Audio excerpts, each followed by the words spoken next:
Assalamualaikum warahmatullahi wabarakatuh. Alhamdulillahirabbil alamin wassalatu wassalamu ala asyrofil anbiya'i wal mursalin wa ala alihi washabbihi ajmain. Asyhadu an la ilaha illallah wa asyhadu anna Muhammadan abduhu wa rasuluhu alladzi la nabiyya wa la rasula ba'dahu. Alhamdulillah, pertama kita panjatkan puji syukur kehadirat Allah Subhanahu wa taala. Shalawat dan salam kita sampaikan pada baginda Rasulullah Shallallahu alaihi wasallam, keluarga, sahabat dan juga umatnya kita semua hingga akhir zaman. Amin ya Allah ya rabbal alamin. Yang kedua, Kang Ayi dan juga sahabat-sahabat rahmatullah, Bapak Ibu sekalian di ruang Zoom maupun juga di YouTube ya. Alhamdulillah kita bisa bertemu di suasana safar ini ya, bulan yang kedua gitu ya. Jadi tidak terasa ini kan tahun 1445 ini sudah bergulir ya. Jadi sudah bulan kedua, nanti sebentar lagi ya di akhir bulan kita akan masuk pada bulan Rabiul Awal begitu ya. Jadi ini kita senantiasa dorong agar sahabat-sahabat rahimahullah senantiasa in tune gitu ya dengan penanggalan hijriah, karena penanggalan hijriah ini penuh dengan momen-momen ya yang terkait dengan ibadah maupun juga peristiwa-peristiwa penting ya yang bisa kemudian kita ambil berbagai ibrohnya begitu ya dalam konteks perjuangan dakwah kita pada hari ini begitu. Nah, hari ini kita akan membahas dua topik ya. Ini karena paling anyar gitu ya dari sekian banyak peristiwa gitu ya. Setelah pekan yang lalu kita bicara tentang bagaimana kampanye ya, dugaan kampanye di ITB ya terkait dengan LGBT, kita akan mencoba melihat ada apa di balik penghapusan gitu ya Pertalite. Ini judulnya saya ubah sedikit ya, di tengah heboh ya duet Anies Caimin. Nah gitu ya. Jadi ini ada apa ya di balik ini semua gitu ya. Jadi nanti kita bisa kupas ya secara tuntas, dan kita mulai dulu dari fakta yang pertama ya Kang Ayi dan juga sahabat-sahabat rahmatullah. Nanti seperti biasa di ruang Zoom maupun di YouTube silahkan nanti kita ya jajak pendapat terbatas gitu kira-kira ya di para pemirsa begitu ya. Setuju nggak kalau Pertalite dihapus gitu ya. Jadi silahkan disampaikan kira-kira pendapatnya dan juga mungkin berbagai komentar lah begitu kira-kira. Saya mulai dari sini ya, berita yang baru sebenarnya tanggal 31 Agustus ya 2023. Jadi kalau hari ini kita baru masuk ya di tanggal 4 ya 4 September. Jadi hari ini belum terlalu lama. Jadi kalau hari ini kita 4 September tanggal 31 berarti hanya beberapa hari yang lalu ada heboh berita yang terkait dengan apakah benar ya Pertalite mau dihapus ya tahun depan gitu ya. Karena kemarin sempat sudah muncul ya berita yang ternyata setelah diverifikasi tidak benar ya terkait dengan Pertalite sudah dihapus gitu. Faktanya belum ya. Jadi kalau yang benar itu nanti adalah fakta yang kedua, yaitu bahwa BBM yang non subsidi seperti Pertamax itu sudah naik per 1 September kemarin. Nah, gitu. Itu kan naiknya memang semaunya. Gitu ya, semaunya itu artinya ya dulu ada satu ungkapan kalau harga minyak dunia itu naik maka harga BBM naik. Kalau turun gitu. Kadang-kadang terjadi sebaliknya, harga minyak itu naik tapi kemudian harganya juga tidak ikut naik kadang-kadang begitu ya.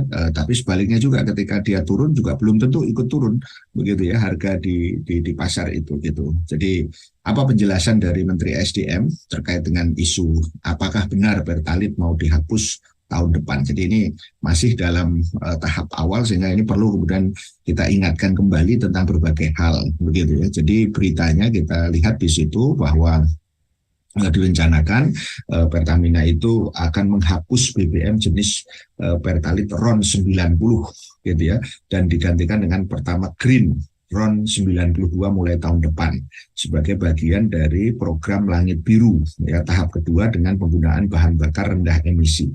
Nah, kata Menteri SDM ya Arifin Tasrif ya belum mengiyakan gitu. Apakah rencana tersebut akan direalisasikan tahun depan karena masih dalam pengkajian. Ini bahasa bahasa ininya begitu ya, dikaji dulu, nah, gitu kan. Jadi kesannya kan, wah ini serius gitu kan. Tapi ini sebenarnya kalau nanti dilihat dari aspek politik, ini sebenarnya adalah aspek pengkondisian, gitu ya.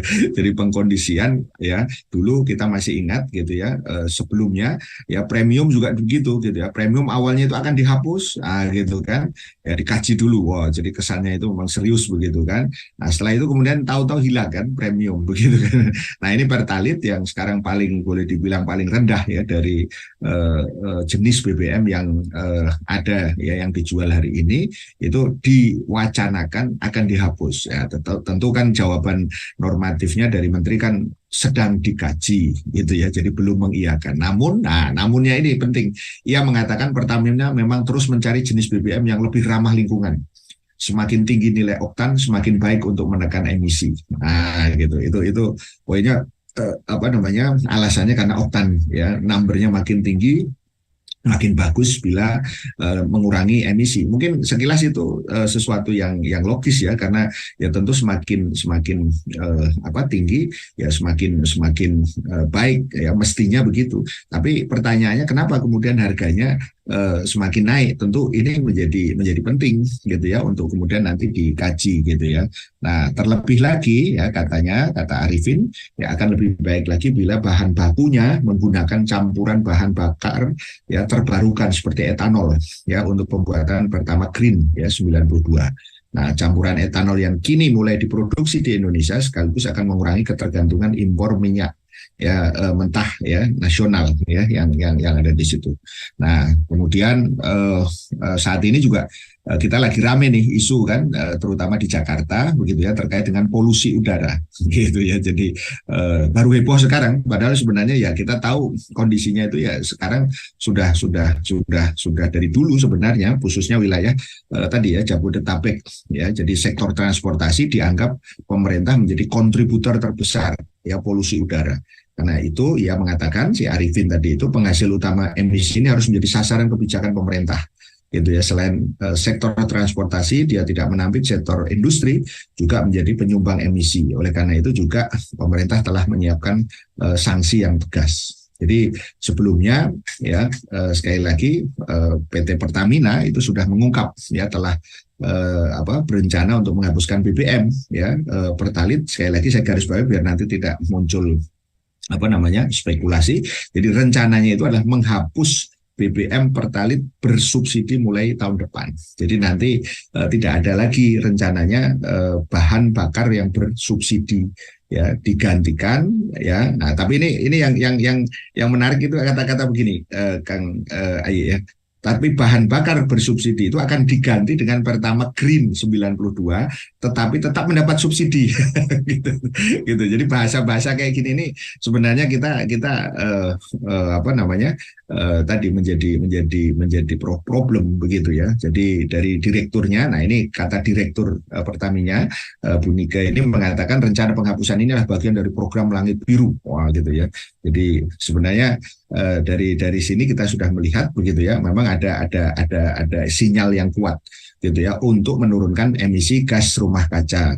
Nah, pada program Langit Biru tahap pertama, Pertamina telah menaikkan produk ya BBM bersubsidi dari RON 88 premium ya menjadi 90 yaitu Pertalite gitu. Jadi sebenarnya ini nanti dulu kan RON ya premium itu hilang. Nah, sekarang tinggal RON Pertalite. Nah, nanti apakah tinggal Pertamax saja ya. Jadi kita nanti akan lihat ya. Jadi ini poin isunya ada di situ ya. Tetapi yang menarik Direktur Pertamina juga mengatakan ya Bu Nike ini hanya saja ia menegaskan. Nah, ini saya blok besar ya di situ. Rencana penghapusan Pertalite dan diganti dengan Pertamax Green 92 masih merupakan kajian internal perusahaan. Ya, tetapi ini adalah conditioning sebenarnya gitu ya. Belum ada keputusan pemerintah ihwal rencana tersebut untuk tahun 2024. Jadi coba kita bayangkan fakta ini sejenak gitu ya. Ketika premium ya dulu dihapus gitu ya. Ya, saya tidak menggunakan istilah dihilangkan ya, mungkin lebih tepat memang penghapusan begitu ya. Ya kalau dihilangkan kelihatannya memang ada tapi disembunyiin gitu kan gitu. Nah ini dihapus memang begitu ya. Nah ternyata kemudian kita tahu ya diganti pertalit begitu ya. Itu banyak yang sudah menjerit begitu ya. Nah, ketika sekarang pertalit itu dinaikkan harganya sekarang menjadi 10.000 ya, mungkin sahabat-sahabat perhatikan sekarang mengularnya antrian itu pasti di pertalit ya. Kalau kita lihat di semua hampir saya beberapa kali ada ini perjalanan begitu ya, dari Jawa Barat maupun di luar Jawa Barat begitu ya, itu setiap di pom bensin pasti melihat yang paling panjang itu pasti pertalit. Nah kita coba bayangkan seandainya kemudian nanti ya pertalit pun dihilangkan, dihapuskan tadi itu gitu ya. Saya tidak tahu apakah kemudian antrian ini akan semakin panjang karena sudah tidak ada lagi harga yang kira-kira mungkin menurut masyarakat itu kemudian terjangkau baik untuk kendaraan pribadi ya maupun juga umum ya, termasuk juga di dalamnya motor ya maupun juga mobil ya, karena kita tahu banyak sekarang ini motor itu banyak kan kemudian mengisinya juga kemudian pertalit ya, mobil pun juga kemudian sama begitu. Nah, yang menarik ya bersamaan dengan berita itu ya ada berita bahwa harga BBM non subsidi ya Pertamina itu resmi naik per 1 September kemarin. Jadi 3 hari 4 hari yang lalu. Nah, sekarang udah tanggal 4 gitu kan. Apa yang naik ya, ada 4 jenis BBM yang mengalami kenaikan harga. Jadi yang pertama itu RON 92 ya Pertamax gitu ya yang sekarang ini, kemudian Pertamax Turbo, kemudian Dexlite dan kemudian Pertamina Dex ya, ini yang solar ya, jenis solar ya yang ada di situ. Misalnya di situ dicontohkan gitu ya, BBM non subsidi di Jakarta misalnya atau mungkin di Jawa Barat termasuklah saya kira di sini gitu ya. Misalnya dari BBM RON 92 atau Pertamax ya mulai 1 September menjadi 13.300 atau naik dari sebelumnya Agustus ya itu adalah 12.400. Nah gitu ya. Jadi ada kenaikan di angka yang cukup signifikan di situ ya, ada sekitar 900 ya, rupiah ya per liter.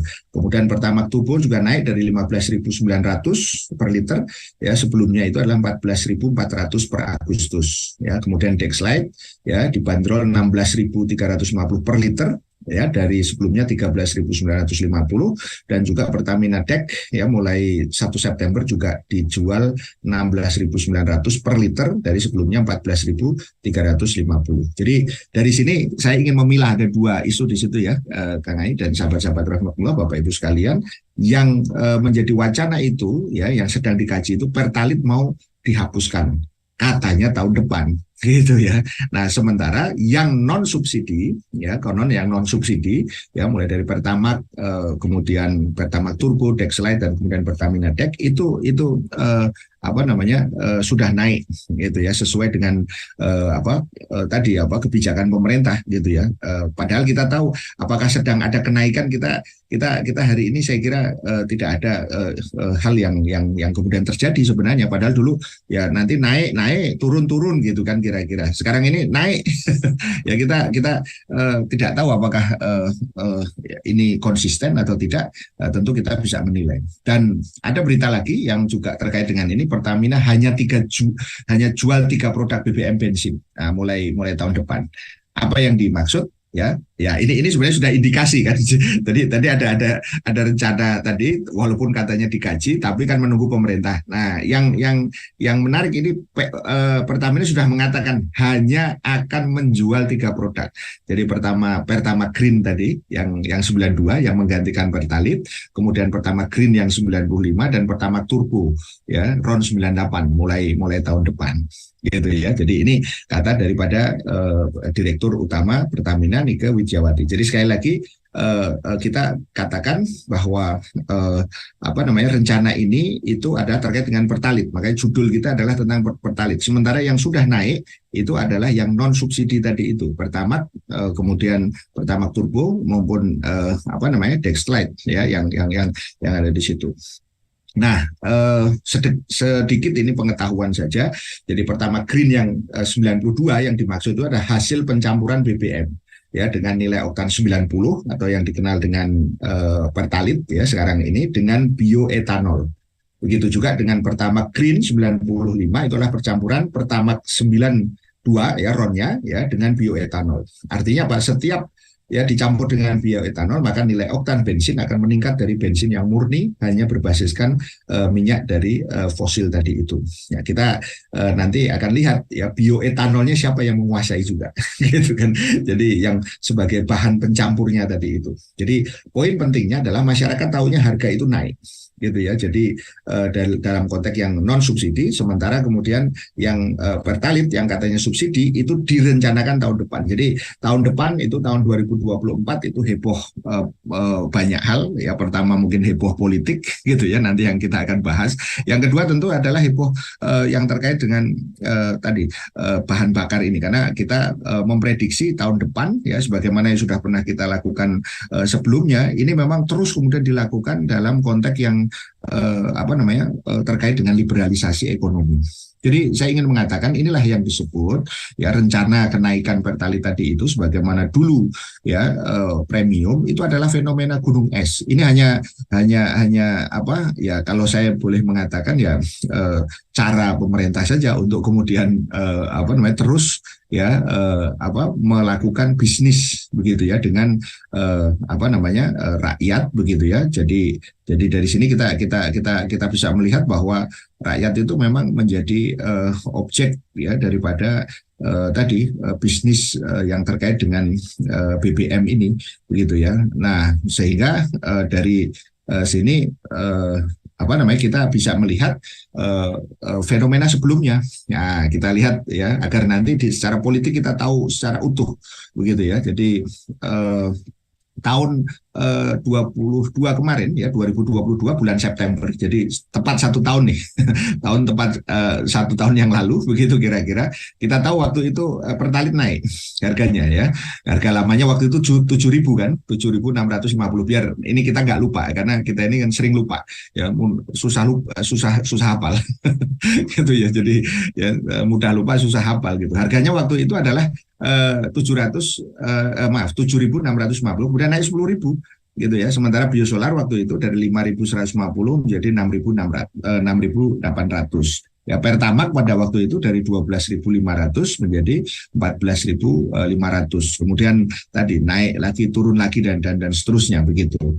Nah, banyak pihak ya, ini saya ingin ingatkan dulu ya, tidak sesuai dengan janji kampanye. Jadi pengamat banyak menyebutkan harga BBM naik berdampak pada kepercayaan publik. Hari ini juga sama. Jadi kalau wacana ini sudah diinikan ya mungkin publik sudah kehilangan kepercayaan, karena walaupun diingatkan gitu tetap aja kemudian naik. Ya, waktu itu sudah protes banyak kalangan ya, sahabat-sahabat saudara-saudara kita dari kalangan buruh gitu ya. Itu kan sudah jelas kemudian protes gitu ya, yang sudah keadaan begitu rupa hari ini gitu ya. Tapi kemudian kita lihat ya ditambah dengan kenaikan harga BBM ini sangat-sangat tentu saja memukul ya pada saat itu. Ini kejadian 1 tahun yang lalu ya. Jadi waktu itu tahun 2022 itu harga minyak dunia itu terus turun gitu kan. Tetapi ini terus naik ya gitu. Itu yang saya bilang tadi. Katanya kalau nanti harga minyak dunia naik baru naik gitu ya. Kalau turun ikut turun gitu. Nah, ini kan kayak roller coaster gitu ya. Harusnya naik turun gitu kan. Nah, ternyata ya dulu ini saya ingatkan sekali lagi, tahun 2022 1 September itu minyak lagi turun ya, 95,64 US dolar ya per barel, masih di bawah besaran asumsi makro ya pada waktu itu ya tahun 2022, yaitu sebesar 100 US dollar per barel. Tapi ternyata kemudian harga itu mestinya turun waktu itu, malah naik gitu. Jadi akrobatnya itu seperti itu. Jadi ini itu seringkali hanya lip service saja, hanya omongan-omongan saja begitu kan, sehingga yang terjadi sekali lagi dampaknya karena yang ngambil keputusan tentu saja pemerintah, maka kemudian dampaknya langsung ke masyarakat. Makanya waktu itu sudah kita katakan tolak dan batalkan. Ya, jadi mestinya itu hari ini kita juga bicara tentang masalah itu ya. Nanti kita simpulkan di bagian akhir. Dulu itu sudah kita katakan tolak dan batal, tetap aja kemudian naik. Gitu. Jadi sudah tidak peduli lagi dengan suara rakyat ya, sehingga pada waktu itu kita juga katakan mengapa dan untuk siapa kenaikan BBM dan liberalisasi migas ini sebenarnya. Ya, satu kita jelaskan ulang untuk kesekian kalinya. Ya, biar kita nggak terlalu heboh lah dengan Anies dan Caimin, walaupun nanti kita akan bahas sedikit gitu ya. Karena memang negara ini negara korporatokrasi kapitalistik. Itu poin penting yang harus senantiasa difahami ya. Kita tidak bosan-bosan untuk mengingatkan. Dan yang kedua, untuk siapa? Ya untuk melayani para kapitalis, bukan kemudian rakyat. Ya, jadi harga ini tentu saja nanti kita bayangkan ya, harga 10.000 aja sudah antri, coba bayangkan itu, apalagi nanti dinaikkan pada level tertentu tadi akan semakin menjadi-jadi. Saya kira kita sudah bisa prediksikan. Nah, mari kita lihat lagi fakta ke belakang lagi biar kita nanti tahu secara utuh ya bagaimana tadi alasan-alasan yang senantiasa dikemukakan. Nah, ini dari pihak pemerintah. Kalau tadi kan pemerintah masih belum bersikap gitu. Biasanya pemerintah bersikap itu kalau sudah beneran naik. Nanti kalau masih melihat test the water istilahnya gitu ya. Jadi melihat ini kelihatannya rakyat lupa ini karena sudah terlalu banyak isu. Mungkin mereka lupa bahwa rakyat tidak pernah lupa sebenarnya karena mereka yang merasakan langsung begitu ya. Mungkin masyarakat sudahlah tidak peduli lagi begitu ya. Pada waktu itu sekali lagi ya, Menko Maritim dan Investasi juga mengatakan APBN telah menanggung subsidi gitu ya, bahan bakar BBM itu sebesar 500 ya triliun gitu kan. Jadi heboh kan ya, kita ini politiknya heboh terus Kang Ayi gitu. Dan itu konon setara pada waktu itu ya sekitar 18,21% ya dari APBN ya sebesar 2.750 triliun pada saat itu. Jadi intinya pemerintah itu merasa kesulitan ini, susah ini, kita ini udah subsidi Anda begitu. Nah, kata pengamat ekonomi senior gitu ya, kita tentu lebih prepare ya dalam konteks ini di sini. Bohong besar subsidi BBM itu 502 triliun tadi itu gitu ya. Karena apa? Karena menurut managing ya director ya political economy and policy studies gitu ya dari Bapak Antoni ini, dia mengatakan bahwa dia menyebutkan bohong kalau pada tahun itu gitu ya, bohong kalau subsidi itu sampai 502 triliun gitu ya. Karena apa? Karena pada saat itu alokasi subsidi bahan bakar minyak ya dalam APBN itu ya bukan 502 triliun gitu ya. Ya, jadi dari situ itu total semua subsidi energi. Sementara subsidi BBM itu bukan hanya masalah BBM, subsidi itu bukan hanya masalah BBM saja. Gitu ya. Jadi saya ingin ingatkan kembali, remind lagi bahwa menurut Pak Antoni ini, Managing Director Political Economy and Policy Studies ini, dia mengatakan waktu itu 502 triliun itu subsidi listrik 100 ya triliun ya, 400 artinya apa, 400 lebih triliun itu adalah subsidi BBM dan LPG gitu ya. Jadi sekali lagi pada saat itu dikatakan angka 401 itu bukan hanya subsidi BBM saja. Jadi dari mana gitu muncul pertanyaan tadi itu gitu ya. Jadi ini yang poin penting yang harus senantiasa digarisbawahi itu begitu. Jadi pemerintah itu merasa kesulitan, kami ini susah loh nanggung Anda ini gitu kira-kira gitu ya. Jumlahnya 400, padahal itu tidak hanya BBM, itu ada listrik ya, kemudian juga ada yang lain ya. Energi kan tidak hanya pada BBM saja gitu ya. Jadi dari sini maka kita katakan bahwa subsidi khusus BBM pada saat itu hanya sebenarnya 59,98 triliun. Kalau dibulatkan 60 triliun lah dari 500 tadi itu. Begitu ya. Nah, namun kemudian subsidi itu belum memperhitungkan kenaikan penerimaan negara dari kenaikan harga minyak mentah Indonesia. Nah, kita katakan, benarkah istilah subsidi? Ini kita ulangi untuk kesekian kalinya. Jadi kalau yang dimaksud subsidi itu kalau secara sederhana mungkin dibantu gitu. Jadi mestinya kemudian kita nanggung 100 rupiah gitu. Saya punya uang cuma 50 gitu kan. Nah, saya subsidi nih 50 gitu kan, gitu. Kalau itu memang kita membantu, tapi ini kan hubungannya ini rakyat, gitu. Masa rakyat kemudian apa namanya disubsidi? Rakyat itu harusnya dilayani. Kalau harganya 100 ya sudah kasih 100 kepada rakyat, begitu ya. Jadi jangan kemudian 50 dikasih kepada rakyat, 50 ditanggung oleh pemerintah. Kenapa? Karena wajib bagi negara untuk membantu dan melayani rakyat. Jadi rakyat itu amanah, bukan beban. Begitu. Jadi ini poin-poin pentingnya saya kira di situ. Nah, kita lihat sekilas secara lebih makro lagi tentang proses produksi dan distribusi BBM. Ini mulai dari hulu sampai ke hilir gitu ya, mulai dari eksplorasi gitu ya, kemudian di apa namanya tadi bagian apa namanya dikapalkan begitu ya, didistribusikan, ada yang diekspor, kemudian ada yang diimpor begitu kan. Nah, sampai kemudian nanti proses distribusi itu sampai ke hilir, sampai di tadi depo-depo, dan kemudian di ini apa namanya di SPBU begitu ya. Ini pola-polanya agar sahabat-sahabat ini untuk merefresh ya yang ada di situ. Nah, Indonesia itu per 22 ya, tahun 2022 itu produksi minyak mentahnya itu hanya tinggal 616,6 ribu ya barel per tahun gitu ya. Jadi targetnya pada saat itu apa namanya kita tahu kita ini mengalami penurunan ya, dari dulu minimal itu 1 juta ya, 1 juta, makanya barel ya apa namanya per tahun, sehingga dari situ kita per hari, maaf ya, bukan per tahun tapi per hari itu mesti kemudian di apa namanya istilahnya diupayakan sedemikian rupa begitu ya. Nah, fakta sebelumnya juga kita sudah tahu ya. Jadi ini rangkaian fakta ini untuk memudahkan kita membaca. Kalau sudah ada sinyal-sinyal kayak gini, ini sebenarnya itu sudah menunjukkan ini kemungkinan akan segera dilakukan. Itu ya, bahasanya tahun depan. Tahun depan kan sekarang bulan September, ya, September, Oktober, November, Desember. Nah, tinggal 4 bulan lagi. Ya, kalau satu Januari itu sudah tahun depan, gitu ya. Jadi tinggal 4 bulan lagi, gitu ya.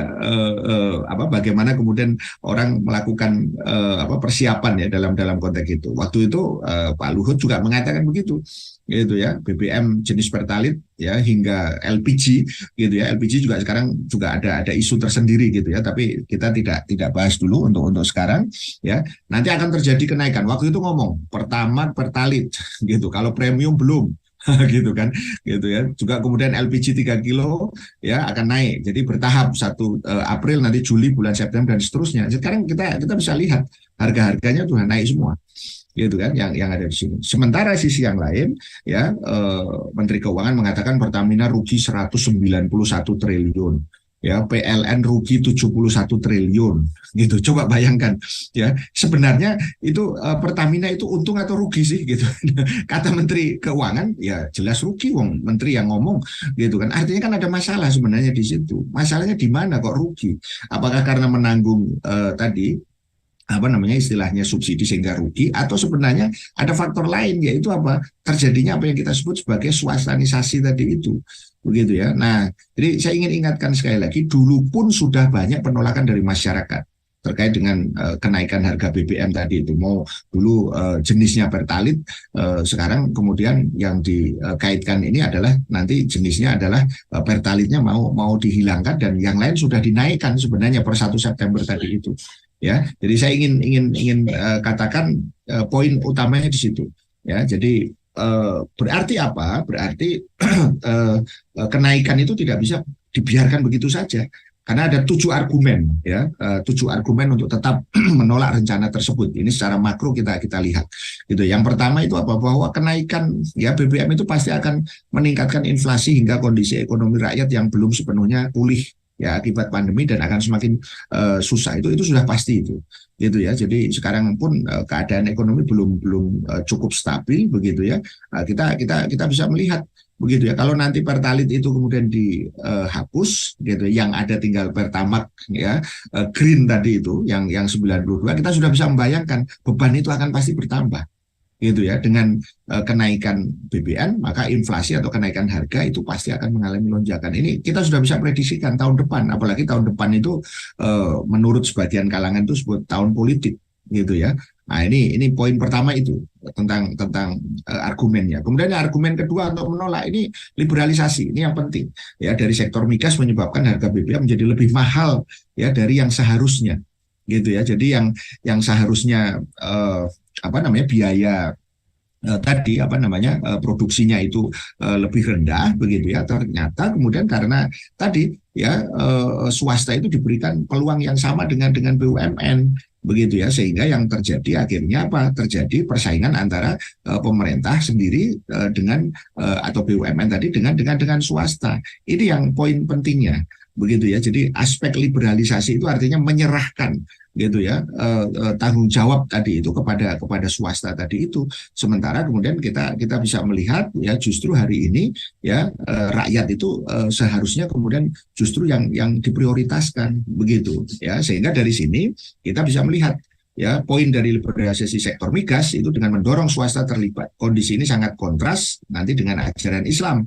yang mengkategorikan apa, bahwa ya terkait dengan migas ini itu adalah termasuk sektor pertambangan yang melimpah yang merupakan milik umum ya, sehingga wajib untuk dikelola oleh negara untuk sebesar-besar digunakan untuk publik dan haram diserahkan kepada pihak swasta. Ini poinnya seharusnya di situ begitu ya, sehingga dari sini liberalisasi ini poin kuncinya. Yang ketiga ya, bahwa pandangan pemerintah tadi bahwa subsidi BBM itu membebani APBN ya, terutama setelah kenaikan harga minyak mentah gitu ya. Ini adalah konsekuensi dari pengelolaan APBN menggunakan sistem kapitalisme ya. Kenapa? Karena memang ya kapitalisme itu ya dengan menggunakan apa namanya tadi apa namanya pola ini ya, kenaikan itu memang akan terus terjadi. Kenapa? Karena kita tahu ya biaya yang paling besar yang justru kemudian dikeluarkan pemerintah hari ini itu adalah senantiasa ya dalam keadaan yang minus. Makanya kita harus senantiasa kemudian apa? Senantiasa hutang luar negeri gitu ya. Jadi tahun ini saja itu sudah hutang untuk 2023 ini lebih dari 600 triliun. Bunganya saja itu kemarin sudah mencapai angka ya lebih dari 400 sampai 500 triliun begitu. Jadi artinya apa? Kalau kemudian pemerintah itu ya apa namanya pendapatannya itu hanya dari pajak saja begitu, sementara kemudian kok dalam Islam itu justru apa sebaliknya, pajak itu kemudian malah tidak dijadikan sebagai sumber utama, dia hanya sifatnya temporer tertentu saja ya, mestinya kemudian keuntungan daripada ya migas itu mestinya mengalir ke pemerintah, bukan hanya pajaknya saja. Ya, ini poin penting ya. Jadi karena kemudian kita mengandalkan ya APBN yang menggunakan sistem kapitalisme dengan pajak sebagai sumber pendapatan yang paling besar. Nah, ini polanya seperti ini. Jadi dari APBN sumber pendapatan terbesar dari pajak, bukan dari kepemilikan umum tadi itu. Nah, akhirnya hutang kalau tidak cukup gitu kan. Nah, itu polanya terus berlanjut terus seperti itu. Ini postur tahun 2021 sama juga nanti postur 2023 juga kita tetap hutang itu untuk tahun 2023 ini lebih dari 600 triliun. Artinya senantiasa defisit, defisit dan defisit. Begitu ya. Nah, sehingga dari sini kita bisa melihat ini sudah saya sering sampaikan per tahun 2023 bulan Juni saja kemarin itu sudah lebih dari 7.800 ya hutang luar negeri kita, dan kemudian bunganya saja itu sudah lewat lebih dari 400 triliun ya per tahun tadi itu.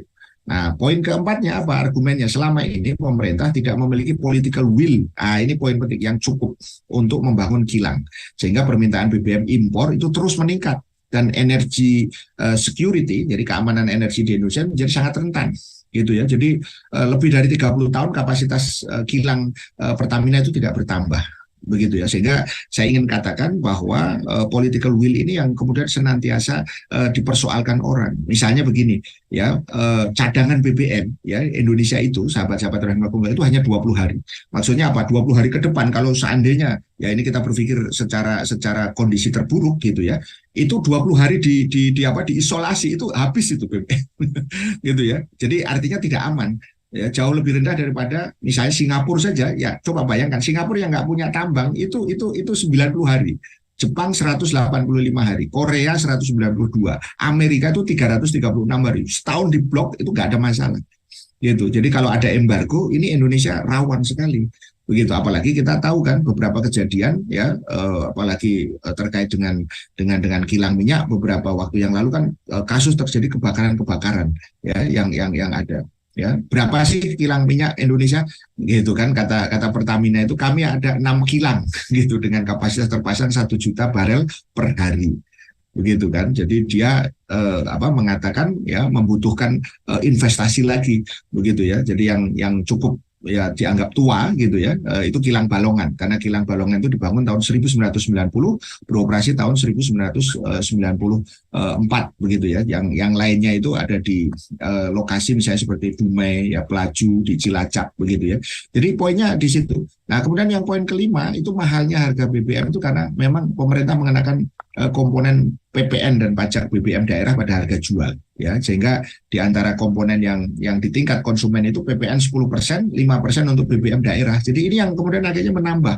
Makanya seringkali kita tanyakan gitu, harga produksi real itu sebenarnya berapa sih? Kalau Pertalite sekarang 10.000, itu berapa sebenarnya? Dan berapa keuntungan dari pemerintah? Kalau Pertamax sekarang segini tadi 12.400 tadi, itu berapa harga produksi yang sesungguhnya? Karena poin utama ya daripada penghitungan itu mestinya adalah dari sisi satu pertambangannya sendiri, kemudian yang kedua penghilangannya, kemudian yang ketiga baru distribusi. Nah, itu bisa dihitung. Tapi masyarakat hari ini tidak pernah mendapatkan data itu secara transparan, gitu ya.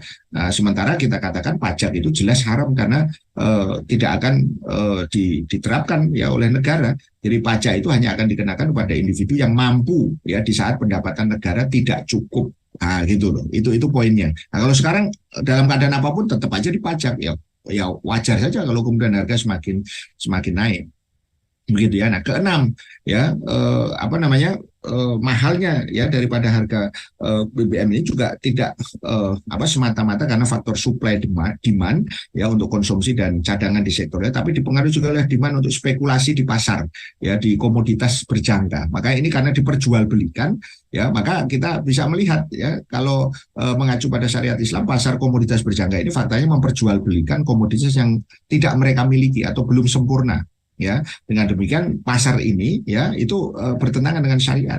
Namun karena tatanan ekonomi globalnya itu kiblatnya ekonomi tadi, kapitalisme yang menghalalkan segala cara, maka eksistensi pasar komoditas berjangka ini menjadi legal, sehingga membuat harga komoditas yang esensial itu mudah berubah-ubah tadi itu pada titik yang menyengsarakan jutaan manusia.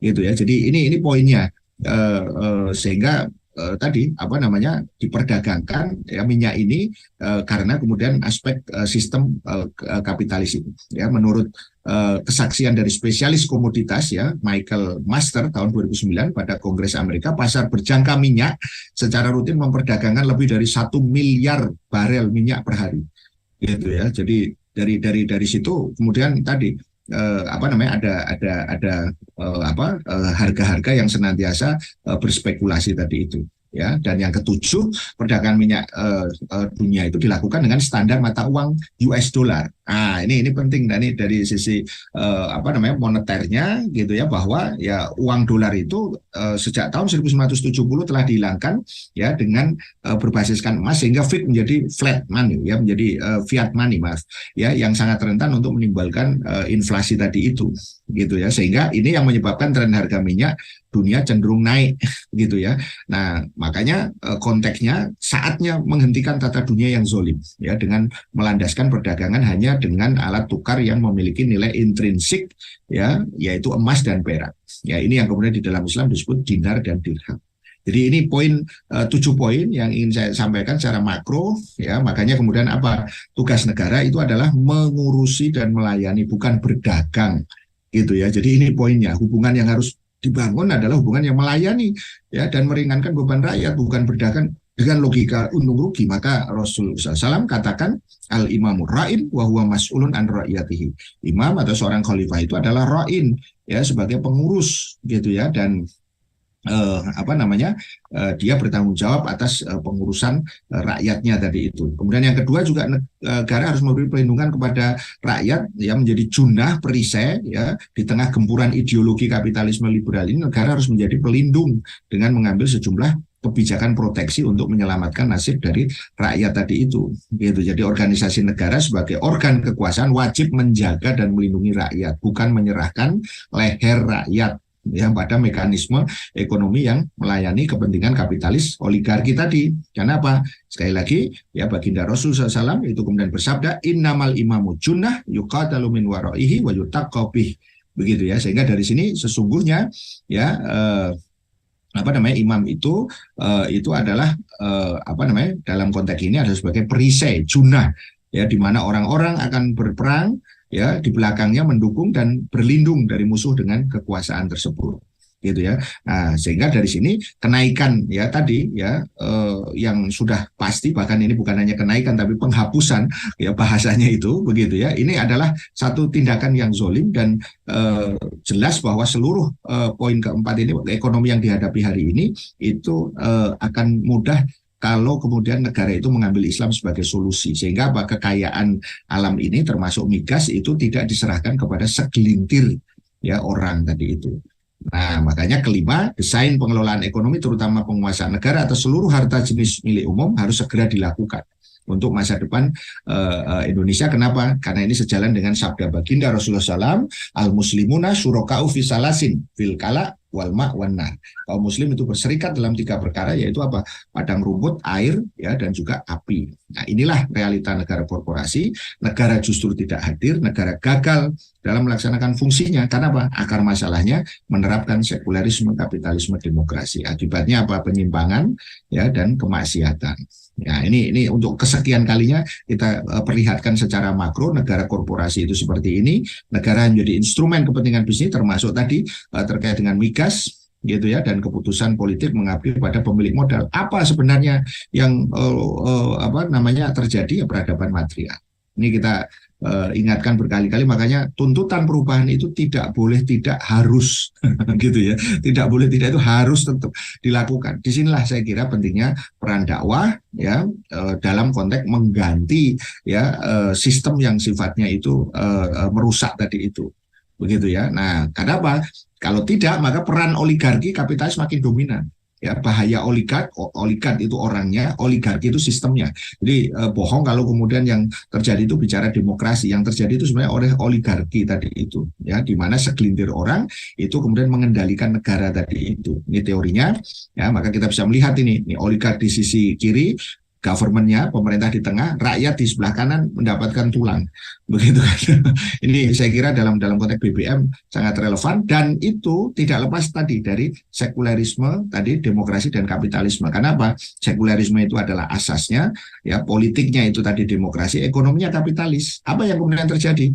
Ya, demokrasi inilah kemudian yang direpresentasikan dengan pemilu untuk memilih wakil rakyat, legislatif dan penguasa eksekutif, dan membuat undang-undang dan kebijakan. Nah, untuk jadi di pemilu ya mereka butuh penyandang dana kayak iklan, baliho dan macam-macam. Maka kapitalis di sebelah kanan ini, pemilik modal maupun lokal maupun asing, itu kemudian yang menjadi cukong tadi itu. Maka di sini kita bisa ketemu mengabdi kepada kepentingan siapa?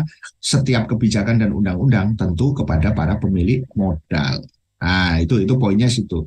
Nah, maka realita penguasaan ekonomi, sekedar untuk mengingatkan, untuk satu kasus ya minyak goreng aja ya, yang kemarin juga sempat heboh. Nah, sebentar lagi ini lagi heboh lagi nanti. 4 produsen kuasai 46,5% pasar minyak goreng.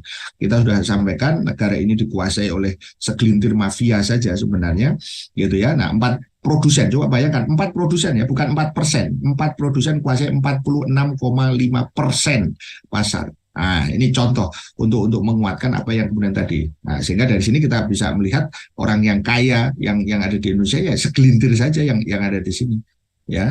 Nah, maka dari sini kita katakan bahwa mestinya kemudian apa namanya jangan sampai kemudian dalam konteks ini pemerintah itu menghapus ya talit tadi itu, dan pada hakikatnya menaikkan harga BBM ya yang ada di situ, dan mengambil alih seluruh sumber energi dan mengambil Islam sebagai solusi tadi itu. Kalau tidak, nanti semakin membuatkan. Kita ingatkan satu doa dari Rasulullah SAW yang diajarkan kepada kita, Allahumma man waliya min amri ummati syai'an ya fasyaqqa alaihim faskuk alaih, wa man waliya min amri ummati syai'an farafaqo bihim farfuq bih. Ya Allah, barang siapa yang memiliki hak ya mengatur suatu urusan umatku, dia memberatkan gitu ya, fasyaqqa alaihim, maka perberat dia ya Allah, fashkuk alaih. Dan barang siapa yang memiliki hak untuk mengatur suatu urusan umatku dan kemudian dia memperhatikan ya farofako bihim ya farfuk bih, maka perlakukan dia dengan baik. Jadi ini doa yang sangat dahsyat ya, karena Rasul itu apa namanya justru mengajarkan doa ini gitu ya. Jadi kalau ada orang mengatakan jangan doa yang jelek-jelek, justru kalau kemudian ya ada pemerintah yang curang, itu berarti apa namanya didoakannya itu justru harus seperti ini doanya. Maka kesimpulannya dalam konteks inilah ya dalam sistem kapitalisme, di dalamnya liberalisme tadi menyerahkan kepada swasta tadi sumber daya milik umum, itu menjadi sebab sengkarutnya pengelolaan sektor energi khususnya BBM. Jadi kenaikan apa namanya harga BBM tadi ke Pertamax tadi itu rencananya tadi, dan penghapusan Pertalite itu sesungguhnya adalah untuk kapitalis oligarki, bukan untuk rakyat. Dan kita tegaskan ya, mengadopsi syariat Islam, maka itu yang akan nanti menjadi solusi tuntas dari seluruh kebijakan ini ya. Jadi kita bisa melihat bagaimana kesadisan kapitalisme itu sirna manakala sistem Islam itu insya Allah ya ditegakkan. Maka implikasi politiknya keniscayaan perubahan sistemik menuju Islam, dan pelaku perubahan kolektif harus mengikuti teladan dari dakwah Rasulullah Shallallahu Alaihi Wasallam. Tidak perlu kita apa namanya kita pesimis, tapi harus terus ya fokus. Nah, kita masuk ke fakta kedua sedikit ya, Kang Ayi. Apa kalau begitu dibalik hebohnya ya tadi rencana penghapusan ya, tadi ada oligarki dan ada dominasi sistem kapitalisme tadi itu. Ini yang harus diingatkan. Jadi bukan hanya sekedar ditolak, tapi juga kemudian diganti ya sistem pengelolaan negeri ini dengan kemudian Islam. Nah, kalau begitu yang kedua, ada apa di balik heboh duetnya Anies dan Caimin gitu ya. Kemarin berita yang paling heboh pekan ini sebenarnya banyak sekali viral, itu resmi diketok palu ya, Anies dan Caimin deklarasikan capres cawapres gitu ya. Jadi banyak orang yang rame lah gitu ya, yang ada di sini.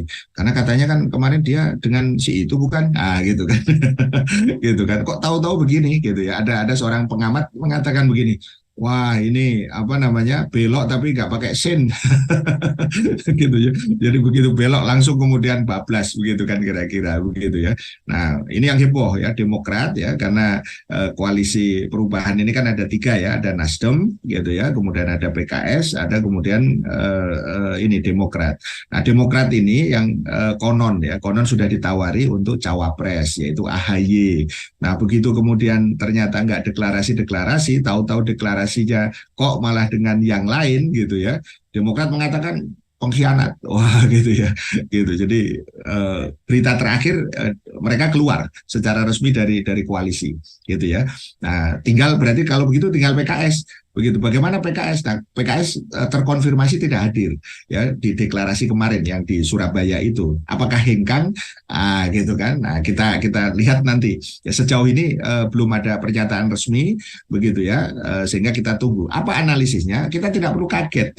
Satu hal yang kayak gini itu biasa saja kalau di dalam politik. Kenapa? Karena politik kita itu hari ini karena berbasiskan pada demokrasi, ya pasti politik transaksional.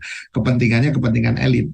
Kepentingan siapa? Saya ingin sampaikan ya, adanya kemudian Caimin ini itu sebenarnya tidak lepas ya dari tekanan kepada Surya Paloh. Gitu ya. Jadi Surya Paloh itu, ini cerita sepotong saja, sebenarnya potongan yang lain sudah banyak, tapi ini sepotong saja untuk memberikan apa namanya gambaran begitu ya. Jadi sebelum kemudian terjadi pengumuman tadi deklarasi itu ya, Surya Paloh itu dipanggil dulu gitu ya ke istana. Oleh siapa? Ya oleh Pak Jokowi tentu saja gitu ya. Di situ kemudian dia disarankan agar ya apa namanya Surya Paloh ini kemudian mengambil cawapres Anies itu ya, itu dari kalangan pemerintah, maksudnya partai pemerintah, partai yang mendukung pemerintah gitu ya. Karena Nasdem juga itu partai pemerintah gitu ya, gitu kan sebenarnya gitu kan. Nah, siapa yang ini kan ya, kalau tetap dengan AHY tadi dengan Demokrat itu tidak nyaman bagi Pak Jokowi gitu ya, karena Pak Jokowi sekarang ini sedang berusaha untuk mengamankan gitu ya, mengamankan posisinya pasca 2024. Makanya dia investasi satu ke Ganjar, cuman karena kemudian ada persoalan dengan emak begitu ya, akhirnya kemudian renggang. Maka kemudian dia sekarang memastikan tadi bagaimana Prabowo itu juga kemudian ada dalam kendalinya, ya makanya jangan lupa ini nanti dikaitkan siapa calon wakilnya ini apa namanya Prabowo. Nah, sekarang lagi diproses nih. Ada kemungkinan calonnya itu adalah Gibran, gitu kan? Ya, yang kemudian kita tahu heboh bagaimana tadi MK itu sekarang ada di apa di dalam proses mengubah gitu ya masalah batasan umur gitu ya untuk cawapres tadi itu gitu. Dan di sana ada ya ada adik iparnya Pak Jokowi gitu di MK gitu ya. Jadi lengkap lah ini apa yang disebut orang dengan dinasti Jokowi itu gitu ya. Jadi dinasti Jokowi itu real ada ya. Jadi jangan pura-pura lah gitu. gitu. Jadi jangan pura-pura. Nah, kepentingan yang terjadi dengan Anies Caimin ini tidak lepas daripada kepentingannya Pak Jokowi secara makro tadi dalam konteks politik transaksional. Pak Surya Paloh itu ditekan bisnisnya di macem-macemin lah gitu kira-kira begitu ya. You mau nurut gak gitu kan kira-kira gitu ya. Kalau mau nurut ambil itu. Makanya apa? Wajar kalau orang mengatakan kalau kemudian mereka pada khawatir gitu ya. Wah nanti kalau Caimin kan ada hubungannya nih dengan kerdus durian gitu kan. Nanti kalau misalnya diambil oleh KPK, nah sementara ini sekarang sudah mulai muncul itu ya. Nanti KPK akan meriksa kembali begitu ya. Ya itu nanti apa namanya nggak usah khawatir. Wong mereka aja nggak khawatir kok. Kenapa kita mesti khawatir? Mereka tuh nggak khawatir sampai hari ini. Mereka itu yang melakukan kok gitu. Jadi saya ingin katakan di dalam politik itu kita harus pertama melihat secara holistik. Yang kedua tidak perlu kagetan gitu. Kok bisa dengan ini? Kayak menikung itu udah biasa. Mereka sudah berkomunikasi. Caimin itu kalau dilihat dari sisi Caimin ya itu sekarang kan sudah setahun ya apa namanya persatuan atau istilahnya itu koalisinya dengan Prabowo tapi tidak diberi kepastian ya jadi kayak anak gadis ini kamu mau dinikah atau tidak gitu ya lihat nantilah gitu gitu kan kira-kira. Nah Caimin kan suasana kebatinannya jadi tidak nyaman begitu. Jadi begitu kemudian ada tawaran gitu ya terlepas dari ada resiko kan pasti ada tawaran dan resiko itu biasa ya yang ada di situ. Jadi akhirnya kemudian diambillah ini gitu ya masalah kemudian nanti Demokrat ngambek gitulah ya nanti bisa dibujuk-bujuk lah begitu kira-kira begitu. Tapi yang jelas kalau Caimin dengan Anies ini mereka sudah melenggang ya sudah dipastikan 20% gitu 115 yang dibutuhkan mereka sudah 117 kursi itu udah cukup gitu. Jadi ibaratnya begini kalau Demokrat hitung-hitungannya kalau kemudian Demokrat tidak ikut pun nggak ada masalah. PKS kemungkinan besar pasti akan ikut karena dia sudah mencitrakan dengan Anies. Kalau dia tidak ikut lebih parah lagi itu nanti dia tidak mendapatkan code effect istilahnya efek jaket gitu ya nanti istilahnya dalam konteks politik itu ada istilah itu. Kemana Demokrat merapat ya bisa jadi kemudian nanti ke PDIP karena jangan lupa juga antara Mbak Puan dengan AHY itu sudah ada komunikasi begitu ya tinggal nanti tadi Prabowo. Jadi kita bayangkan sederhananya beginilah Kang Ayi.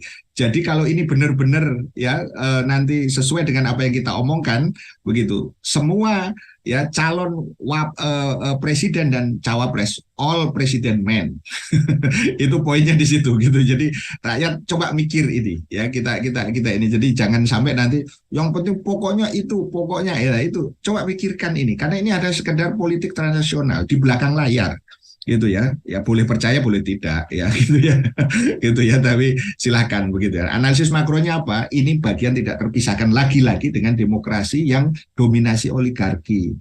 Jadi mereka aja Caimin sama Anies aja ketawa-ketawa kok. Jadi jadi pasti ada sesuatu yang sudah ditransaksikan di situ. Jadi kita ingatkan rakyat mesti cerdas melihat ini benar nggak mereka itu berjuang untuk Anda, untuk rakyat atau mereka sebenarnya berjuang untuk dirinya sendiri. Termasuk Surya Paloh yang tadi dalam keadaan tekanan-tekanan politik. Masih ingat ketika mencalonkan Anies pun kan Anies itu mau dikriminalisasi kan. Nah, makanya didahului dengan melakukan pencalonan sehingga akhirnya batal itu. Ya minimal tertunda lah begitu kira-kira. Nah, sekarang dengan adanya manuver ini kita menjadi paham bahwa tetap saja yang dikehendaki itu adalah bahwa Pak Jokowi aman, gitu gambar besarnya di situ. Artinya kalau Pak Jokowi aman, gitu ya, itu tentu sejalan dengan apa yang diinginkan oleh oligarki, gitu ya. Dan yang kedua, saya ingin katakan demokrasi itu ilusi, gitu ya. Makanya saya ingin katakan, coba sekarang itu head to head kita berani diskusikan dengan terbuka secara ilmiah, ya, demokrasi dengan Islam, demokrasi dengan khilafah, agar kemudian nanti kita tidak hanya sekedar ngomong tentang sirkulasi elit atau yang kemudian disebut dengan sirkus elit gitu ya, dan politik transaksional saja. Jadi selama demokrasi itu kemudian yang digunakan, selama itu pula transaksi itu kemudian tetap ada dilakukan. Nah, ini saya ulangi lagi gambar tadi itu untuk menunjukkan dalam aspek politiknya. Kalau tadi dalam ekonomi, dalam kaitannya dengan BBM gitu ya, ujungnya itu nanti adalah di sini, di oligarki ya, kanan kirinya politik, demokrasi, ekonomi, kapitalis di sini ya, sekuler asasnya, demokrasi di sini pemilu, maka ujungnya itu adalah ya tadi ya, dominasi dari oligarki pemodal tadi itu. Maka saya ingin katakan, jika syarat perubahan kita mesti paham ya, fakta yang buruk, fakta penggantinya sudah saya katakan berkali-kali, dan dalam konteks ini fakta pengganti itu ya mesti Islam, dan metode perubahannya baru kemudian kita lakukan, sehingga umat ini harus bangkit, jangan terjebak hanya dengan ya pembicaraan tadi ya yang sifatnya itu hanya transaksional tadi itu, dan bangkitnya itu harus dengan meningkatkan cara berpikir umat dengan asas keimanan atau akidah ya, dari cara berpikir pragmatis menjadi cara berpikir ideologis, dan diikuti dengan pembentukan kekuatan politik umat yang melahirkan kekuatan politik. Apa kekuatan politik? Kemampuan untuk mempengaruhi. Kekuatan politik itu adalah kekuatan yang menginginkan pengaturan urusan masyarakat dengan hukum tertentu, dan kekuatan politik Islam adalah kekuatan yang menginginkan pengaturan urusan masyarakat dengan hukum Islam. Maka dua pilarnya adalah apa? Kedaulatan berbasis syariah, kekuasaan berbasis umat. Kedaulatan berbasis syariah itu berarti asyadah li syari, itu sistemnya. Gitu ya, kekuasaan berbasis umat itu as-sultan lil ummah, itu berarti orangnya. Maka kita butuh sistem yang baik, yaitu sistem Islam, khilafah, syariah. Sistem yang orang yang baik adalah orang atau pemimpin yang amanah, yaitu khalifah tadi itu. Ya, ini detailnya asyadah li syar'i, berarti hak untuk membuat hukum adalah ke Allah Subhanahu wa taala, bukan pada manusia, siapapun manusianya itu. Apalagi kepada patung. Kemarin itu bisa kita bahas patung ya. Dan kemudian as-sultanil ummah, kekuasaan itu yang menentukan hitam putihnya siapa yang harus jadi pemimpin itu adalah umat yang sadar, bukan umat yang sekedar kemudian dibayar. Ini yang penting untuk kita ingatkan gitu ya, sehingga dalam konteks ini bagaimana mengembangkan kekuatan politik umat harus melalui dakwah kolektif, dengan intinya adalah pendidikan politik Islam, at-tazkif as-siyasi, political education. Dan saya ingatkan, dari 270 juta penduduk negeri ini yang dibutuhkan itu adalah para inovator tadi, 2,5% gitu ya, 2,5% ya. Jadi tidak semuanya harus segera berubah. Nanti begitu kemudian proses ini terus berjalan, kita tawarkan jalan baru ini ya, maka insya Allah 13,5% itu akan masuk early adopter, baru kemudian nanti 34% early majority. Setelah itu nanti yang 50% insya Allah akan ikut. Ya, nah itu berbasis kepada sirah nabawiyah ya, di mana Rasul melakukan 3P, pembinaan, perjuangan, dan penerapan dalam konteks tahapan-tahapan dakwah tadi. Karakternya itu adalah terpelajar, terarah, dan tanpa kekerasan, begitu ya. Nah, saya kutipkan ini ya dari apa yang disampaikan oleh Abdurrahman ya Ibnu Asbad ya kepada Amirul Muslimin ya Yusuf bin Tasyafin ya. Beliau mengatakan bahwa ketahuilah ya, wa'lam ba'dul muluk ya al-akabir wal hukama al-basair gitu ya, bitoriki tahsilul mulk qala man jada sad wa man sada qad wa man qada malakal bilang. Barang siapa yang dia bersungguh-sungguh, dia akan menentukan. Dan barang siapa yang menentukan, dia akan memimpin. Dan barang siapa yang memimpin, dialah sesungguhnya penguasa negeri itu. Maka jangan sampai kita biarkan negeri ini dipimpin oleh segelintir oligarki. Kesimpulannya, ada apa di balik duetnya Anies dan Caimin? Ada transaksi oligarki di situ ya. Jadi jangan terlalu kagetan lah gitu ya. Ya santai aja dan fokuslah terus kepada Islam kafah. Jangan labil, kata anak muda, jangan galau gitu ya. Dan implikasinya apa? Sudahi transaksi oligarki tadi itu dengan apa? Dakwah, dan jangan kehilangan arah, istiqomah berjuang mengikuti metode Rasulullah Shallallahu Alaihi Wasallam. Assalamualaikum warahmatullahi wabarakatuh.